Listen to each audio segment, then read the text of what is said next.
All right, so another clip that came up this week from CNBC. This is just breaking it down, the biggest threat to housing. Let's go ahead and take a look. Existing home sales hitting the skids last month. Let's get to Diana Olick for the full story. Diana. Well, Melissa, in fact, they haven't really moved for 2 months now. Some blame rough winter weather, but more blame weakened affordability. Take a look. Overall home sales moved down just 0.2% from February to March, but they're down 7.5% from a year ago. The median home price, though, up nearly 8% from a year ago. It's actually less than the double-digit price gains we saw last year. But here's where it gets interesting. Look regionally.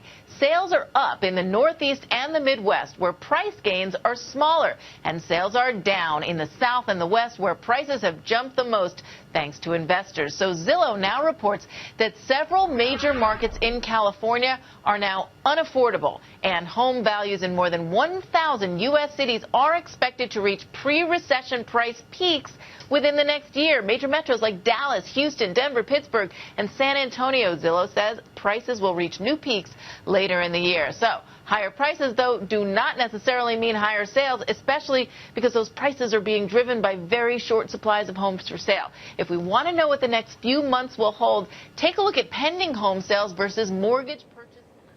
A lot of information.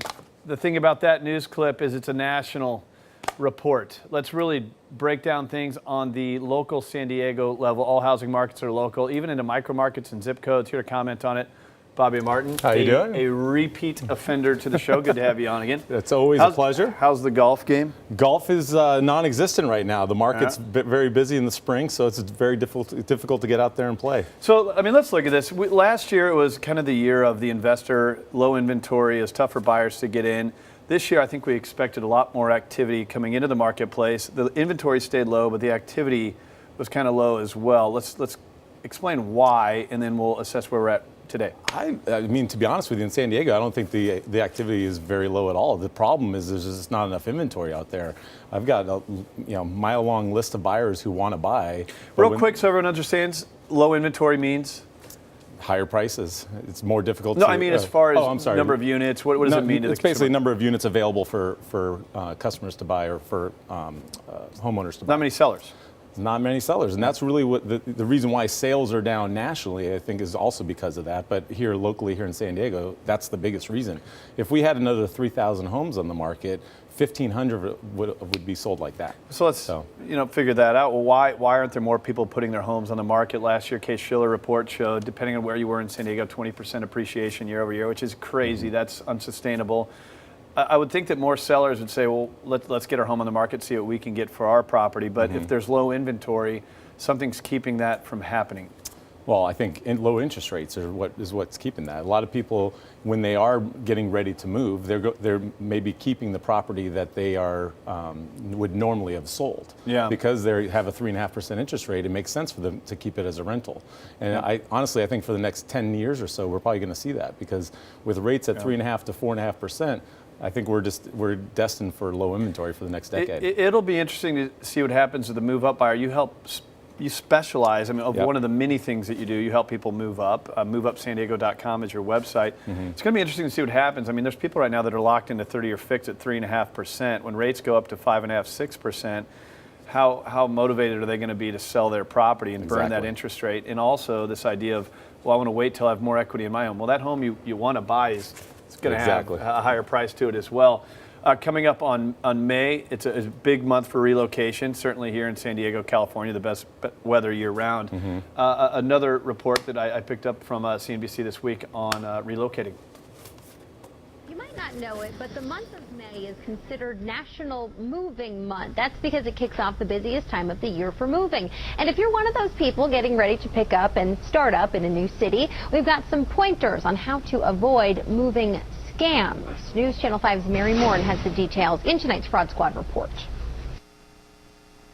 More than 37 million Americans move every year, and every year the Better Business Bureau says it gets very serious complaints from consumers who have fallen prey to dishonest and sometimes unlicensed moving companies.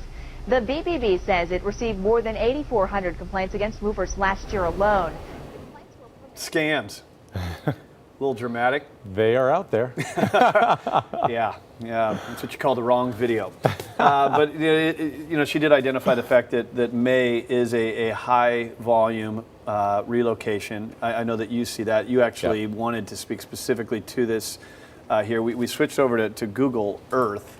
One of the coolest things. It's funny seeing my dad in St. Louis, Missouri, retired, try and play with this and find his own backyard. But kind of a cool thing that I know that you use in real estate now. Yep. Tell me about the relocator. Now, are you helping people relocate from out of state into San Diego, and what's kind of the psychology around those buyers? It's really all over the place. I mean, we got a lot of people moving from Northern California coming down, and vice versa. You got a lot of people shifting around. But this month in particular is a great month because a lot of people want to move in, say, June, July, so they're ready to go for the new school year at the end of August, early September. So it's May is definitely a huge month for people relocating, and I'm seeing it from everywhere. But a lot of Los Angeles people are moving down here. Job market seems to have gotten a lot better with some of the. Well, it's kind of obvious why someone moved to San Diego. I mean, you're here, I'm here. Everybody's watching is here for a reason. If you were born here, there's no reason to leave. If you're from St. Louis, fish Missouri, tacos, right? Is that what it is? No. It's the Padres. But there's a reason people come here. But you just heard earlier, I think it was Susie Orman, who I encourage you to never watch that program, but she said that the American dream is no longer. And in this video, you heard one of these videos, you heard someone say that housing's unaffordable now. And in some cases it is. And even if it was affordable, the lending guidelines have changed. That QM law has come into place, making it even tougher. You could be totally qualified, except you're self-employed, you don't verify enough, and you can't. So I'm sure you see this all the time. So forget moving in. Everybody wants to move in. The people that are moving out, is there a reason? I mean, is it they can't afford to live here anymore? Is it a job? So the people, a lot of the baby boomers are downsizing and going to places like Florida. I've got a client moving to Colorado. So, I mean, there's a lot of different reasons for it. Affordability is obviously a huge reason when you are getting into your later years in life. You want to be able to, you're going to be on a fixed income, so you need to be able to save up money. So that's definitely a big factor. Yeah, we're going to actually be talking about a reverse mortgage and the reverse for purchase here in just a bit. That's a good segue to that here a little bit later in the show. But I mean, what areas are people buying in? I mean, when I look at San Diego, it's throw a dart at a map, you're going to probably find a place that you could enjoy living. But I mean, when you see people come in out of state, where are they typically going? Zoomed in a little too much there. The main area that I'm seeing is Carmel Valley. Let's see here. Okay. Which is where your office is, right? Carmel Valley. Yep. Poway is huge. Usually the biggest thing that people are asking for is great school systems. So Encinitas, Carmel Valley, Poway. Most people want to stay away from San Diego City, unfortunately. So that school City district. has like gas lamp? San Diego City School District. Oh, okay. So it's not known as the best school district out there.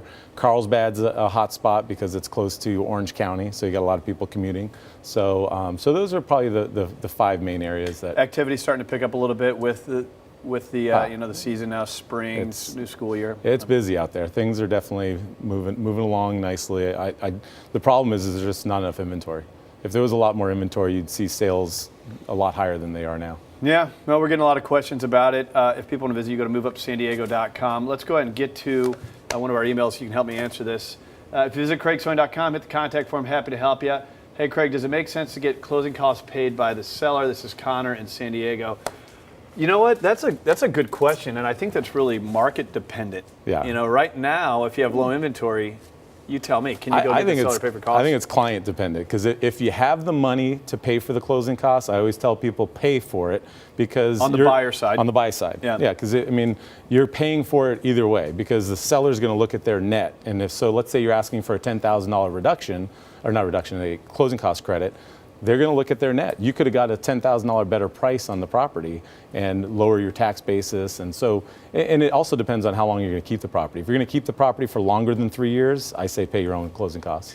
Yeah, and in a low inventory market, you can only ask for so much because there's other offers behind yours that might not be asking for. If you are going to get seller concessions, you know what I really think is a good strategy is, yes, reducing the price you're paying for it one way or another, but if you do get that, call it $10,000, and you leverage it to buy your interest rate down, that could affect your payment pretty positively. And over the life of financing, that might actually save you a lot of money versus the $10,000 it costs you on the purchase price. You might gain a lot on the lower interest rate on the financing. like anything, get a personalized plan. If we could get one more email, guys, I'd love to do that. Hey, Craig, who do you recommend for insurance? It depends. Life insurance, home insurance, car insurance.